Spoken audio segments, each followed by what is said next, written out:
This might be written off as mere coincidence, if not for the fact that Hall was meeting with Roerich in the upper penthouse of the master building. This suggests that they had the same understanding of the stone.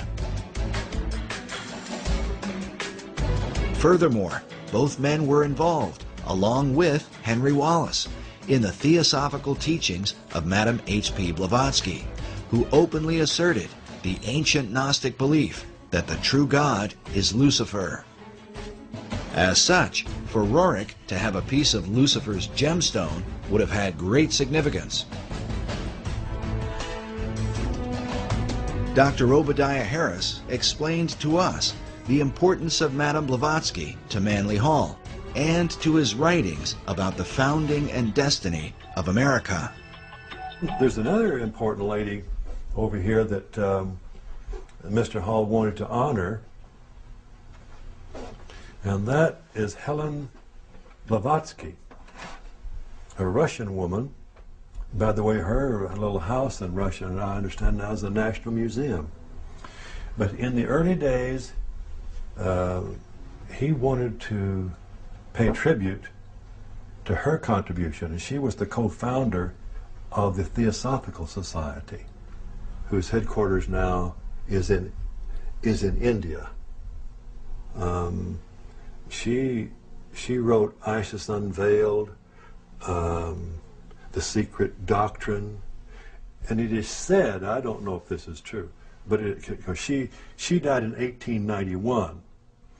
Manly Hall was born in 1901, but it is said that he had read The Secret Doctrine by the time he was 12 years old and understood it. So there's a feeling that Manly Hall had a bond with this woman, a kind of spiritual bond, and that when he wrote Secret Teachings of America, he was really writing the next book for her secret teaching, secret doctrine, that he was taking it farther, and he did. So he felt that in her was a kind of something of the isthmus of the spirit that gave birth to the Philosophical Research Society. If what Dr. Harris says is true, then Hall founded his entire society on the Luciferian doctrines of Madame H.P. Blavatsky. Well, Manly Hall, of course, really was one of the leaders of this whole world esoteric movement for probably 70 years or more. And he wrote extensively about the ancient mysteries, and he eventually joined the Masons, and of course moved up very rapidly to 33rd degree Mason, and then to the upper levels of Masonry, which are truly into the Luciferian, which most Masons have no idea even exist. In his writings, Hall said that when the Mason learns the mystery of his craft, the seething energies of Lucifer are in his hands. This quote comes from the book The Lost Keys of Freemasonry that was first published in 1923, the same year the casket had been delivered to the Roerichs in Paris. The Luciferian Freemasonry described by Hall could very well have been known by such Masons as Henry Wallace and FDR, especially if FDR was so familiar with Hall that he sent emissaries to Hall's library. Also consider that FDR's successor, Harry Truman, a fellow Mason, had Hall's books on his shelves. And certainly, Manly Hall's view of Lapis Exilis as the gemstone of Lucifer would not likely have escaped the attention of Nicholas Roerich.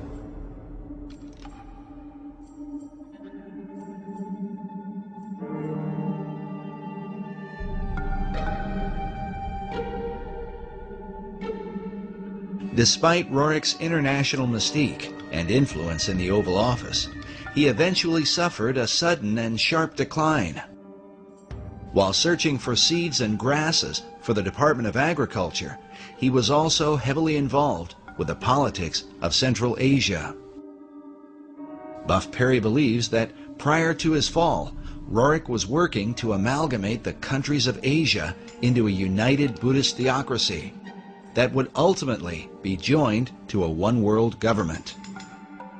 In Nicholas Roerich's efforts to bring about an amalgamated, if you will, theocratic Buddhist nation that would have consisted of Manchuria, Mongolia, Tibet, part of China, perhaps part of India, perhaps some of Siberia. He was working with the Tashi Lama, who was suspected by China, particularly, and to this day very much suspected by China, as being subversive to the stability of the region. And as a result of this, Roerich became associated with accusations of espionage. Perry's further suspicion is that, at least for a time, Roerich's political efforts were on behalf of FDR's New Deal administration. We recorded the following conversation with Perry in December of 2008.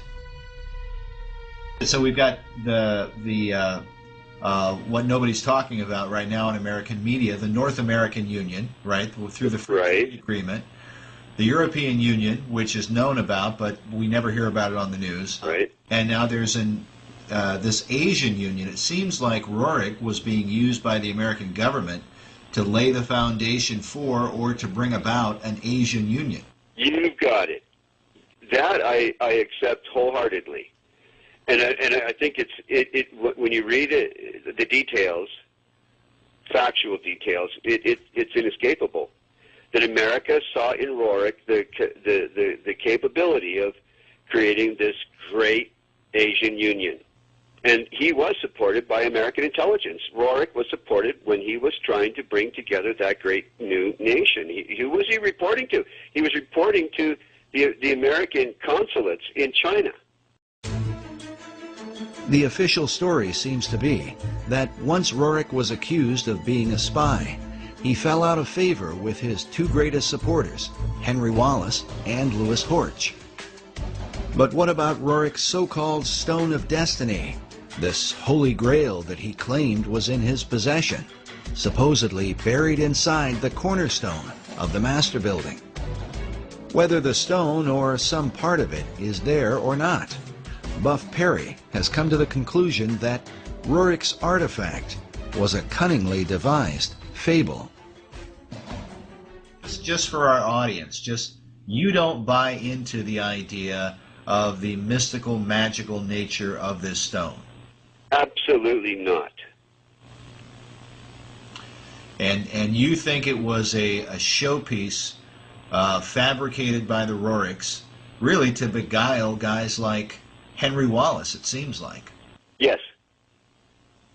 I do. I do. When we first interviewed Buff several years ago, he seemed to have the impression that the Stone of Destiny was the same stone that Roerich had in his possession. Today, he believes they are not at all the same thing, and that perhaps this is what caused Wallace to become disillusioned with his guru. I think Wallace felt perhaps deceived when he's anticipating the arrival of what he called the Stone of Destiny in correspondence, and then ends up with, nothing in effect. Nevertheless, Perry still believes that Jacob's Pillow Stone, which is said to be the real Stone of Destiny, was brought to America by the Jacobites and may have been recovered by the French-Canadian explorer La Vérendrye in the 1700s. The La Vérendrye stone is, clearly has some association with the Stone of Destiny. But the whereabouts of the stone today are still unknown. As a Jewish researcher, the real stone holds special significance for Buff Perry. According to the Jewish belief, the Pillow Stone of Jacob is one of the original artifacts that was kept in King Solomon's temple in Jerusalem.